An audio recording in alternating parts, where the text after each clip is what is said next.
Support লাগে কোথাও দুর্গম এলাকায়, সেটার জন্য এয়ারফোর্সের যথেষ্ট অ্যাসেট আছে, আমার অ্যাসেট আছে, নেভির অ্যাসেট আছে, সেটা দিয়ে আমরা করব। যদি রিভার রুটের প্রয়োজন হয়, আমাদের ট্রাইশট বোট আছে, নেভির বোট আছে, দ্যাট উইল রেন্ডার দিস। প্রত্যেকটা কনস্টিটুয়েন্সিতে কিছু ক্রিমিনাল থাকতে পারে, সবাই এই ধরনের অপকর্ম করবে না। ইলেকশন ডেতে ব্রিগিং করা, ভোটারদের পোলিং স্টেশনে যেতে বাধা প্রদান করা ইত্যাদি, সেটার জন্য আমরা আশা করব যে আমার বাহিনী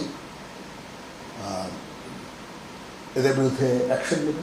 আপনারা আইদার ডিটেনশন অথবা মামলা, যেটুকু বলে, মানে অপরাধ করলে যেটুকু আইনের আওতায় নিয়ে আসতে হবে, আইনের আওতায় যদি নিয়ে আসেন তাহলে আমি মনে করি নির্বাচন করাটা খুব সহজ হয়ে যাবে। পুলিশ